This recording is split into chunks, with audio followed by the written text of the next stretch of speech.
Good morning all of you. आज अपन बात करेंगे भू आकृतिक चक्र की संकल्पना के बारे में। और भू आकृतिक चक्र की संकल्पना में आपको पता होगा मुख्य रूप से एक डेविस नाम के भूगोलवेत्ता आते हैं, एक पेंक आते हैं जिनको अपन डब्ल्यू पेंक यानी वाल्टर पेंक के नाम से जानते हैं, और एक आते हैं आपके एल सीकिंग। इन्होंने अपने जो भू स्थलाकृतिक जो चक्र है उनमें जो बनने वाले जो स्थलाकृति हैं उनको क्या क्या नाम दिया, या इन चक्र की क्या विशेषता है, मुख्य रूप से ये चक्र किस प्रकार का यानी स्थलाकृतियों का जो निर्माण है वो किस प्रकार से होता है। तो इन्होंने क्या बताया कि स्थलाकृतियों का निर्माण है कि अपर्दन और निक्षेपण क्रिया के द्वारा क्या होता है, स्थलाकृतियों का निर्माण होता है। तो इन्होंने अलग अलग सिद्धांत दिए थे, यानी डेविस ने 1899 में भौगोलिक चक्र का एक सिद्धांत दिया था, भौगोलिक चक्र का सिद्धांत दिया था। उन्होंने भौगोलिक चक्र के सिद्धांत में मुख्य रूप से आपको दो लाइन याद रखनी है। क्या याद रखनी है? इन्होंने बताया कि इस चक्र है यानी जो किसी भी स्थान का जो उत्थान हो रहा है और उसका धीरे धीरे क्या हो रहा है, अपर्दन भी हो रहा है, यानी उत्थान और अपर्दन की दोनों प्रक्रिया क्या होती है, साथ साथ में चलती है। दोनों प्रक्रिया क्या होती है, साथ साथ में चलती है। और यहां पर इन्होंने बताया था कि इसमें 3 अवस्थाएं बताई गई हैं। कितनी अवस्थाएं का इन्होंने वर्णन किया?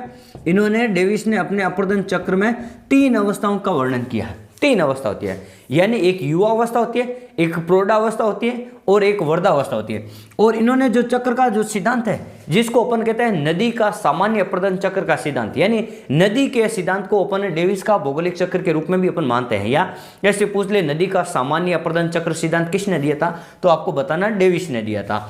इन्होंने क्या बताई थी? एक बताया था युवा अवस्था, युवा अवस्था, और एक बताया था इन्होंने प्रौढ़ावस्था,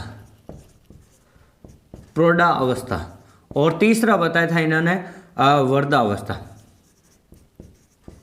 देखो इन्होंने क्या क्या, इस सबका लगभग सिद्धांत एक जैसा ही है, लेकिन इनमें अपन एक में बता देते हैं। युवा अवस्था में जैसे इन्होंने कहा था कि जब नदी अपनी युवा अवस्था में होती है तो क्या करती है, लंबवत अपर्दन ज्यादा करती है। क्या करती है? लंबवत अपर्दन का मतलब है नदी अपनी घाटी को गहरा करने का काम करती है। यहां पे क्या होता है, लंबवत अपर्दन होता है। तो ये ध्यान रखना, लंबवत अपर्दन कहाँ होता है, युवा अवस्था में होता है डेविस के अनुसार। और जो प्रौढ़ावस्था और लंबवत अपर्दन से क्या होगा, घाटी क्या होगी, गहरी होगी। घाटी का गहरा होना लंबवत अपर्दन को दर्शाता है। फिर अपन बात कर देंगे प्रौढ़ावस्था में, यहां पे क्षैतिज अपर्दन होता है।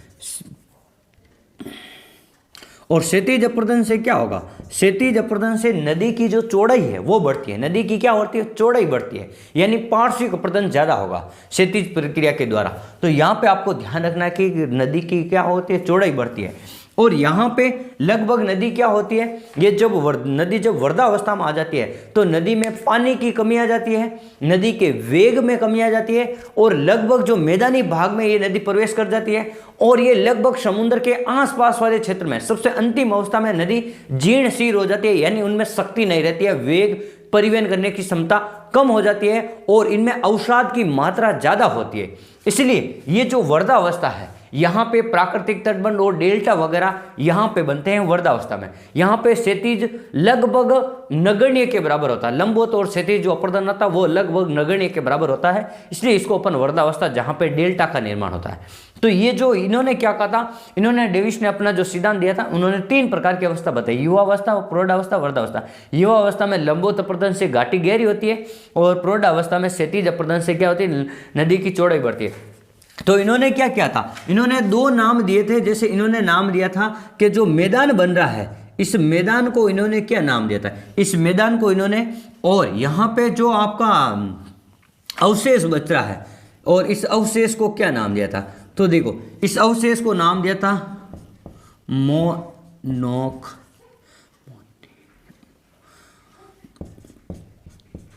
मोनेड जोक, और एक या नाम दिया था पेनी प्लेन, पेनी प्लेन।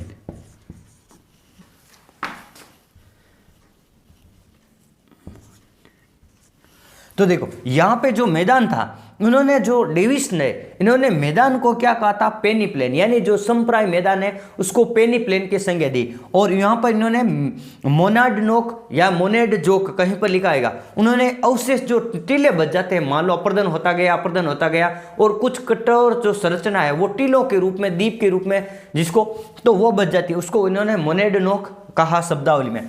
अब जैसे पेंक आते हैं, पेंक ने जो अपना अपर्दन सिद्धांत दिया था, इन्होंने भी क्या कहा था, इन्होंने भी यही कहा था कि इन्होंने 3-4 शब्द काम लिए थे। इन्होंने कहा था कि जो एक आता है प्राइमरम।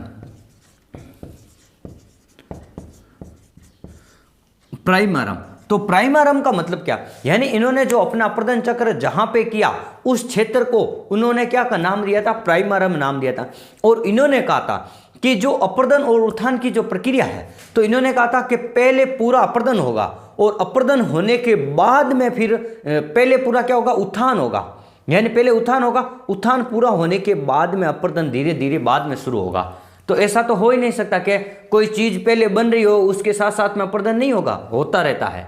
लेकिन इन्होंने कहा था कि पहले एक समय में पूरा अपर्दन उत्थान होगा और दूसरे समय में क्या होगा, अपर्दन होगा। तो इन्होंने अपर्दन और उत्थान को साथ साथ में नहीं माना था, ये चीज आपको ध्यान रखनी है। फिर उन्होंने 3 नाम दिए थे। एक नाम दिया था आफस्टी जिंडे और एक नाम दिया था ग्लिक फार्मिंग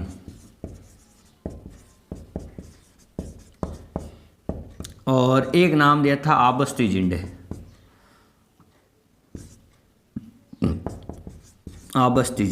देखो ये सेम प्रक्रिया जो यहाँ पे युवावस्था, प्रौढ़ावस्था, वर्धावस्था थी वो की वो यहाँ पे है। आपस्ती जिंडे इंक्लूडिंग और एक ग्लिक फार्मिंग इंक्लूडिंग और एक होता है आबस्ती जिंडे इंक्लूडिंग। इसका मतलब क्या था, इस अवस्था में और इस अवस्था में यहाँ पर भी क्या होता है, सेम की सेम ये चलता रहता है। यहाँ पर भी ये कहता है कि सापेक्ष ऊंचाई, निरपेक्ष ऊंचाई या स्थलाकृतियों का जो विकास है, यहाँ पर जैसे यहाँ पे जो स्थलाकृतियों का विकास है वो तीव्र गति से होता है, यहाँ पे समान दर से होता है स्थल रूपों का निर्माण और यहाँ पे घटती दर से होता है। तो ये तीनों चीज यहाँ पर दी थी। लेकिन इन्होंने अपने जो मैदान है, इन्होंने मैदान को क्या नाम दिया था, पेंक ने, और इन्होंने अवशेष को क्या नाम दिया था। तो देखो इन्होंने जो मैदान है, मैदान को क्या नाम दिया था, इंड्रफ। इन्होंने मैदान को क्या नाम दिया था, इंड्रफ। और इन्होंने अवशेष था, इनको क्या नाम दिया था, इंसेलबर्ग।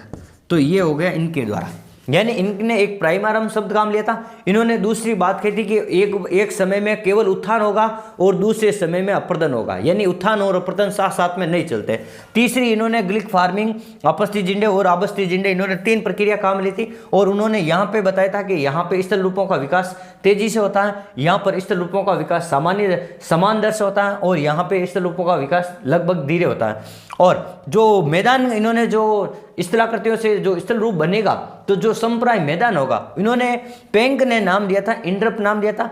और पेंक ने अवशेष के रूप में जो आपका बच जाएगा, उस अवशेष को, कठोर चट्टानी भाग को उन्होंने इंसेलबर्ग का था, जिसको अपन दीप के रूप में भी जानते हैं। यानी जैसे कोई ये मैदान है, ये कोई आपका मैदानी भाग है और इसमें इस प्रकार से कोई दीप नुमा संरचना है, ये कठोर भाग रह गए, तो इनको इन्होंने क्या नाम दिया था, इंसेलबर्ग नाम दिया था। फिर आते हैं आपके एल सीकिंग।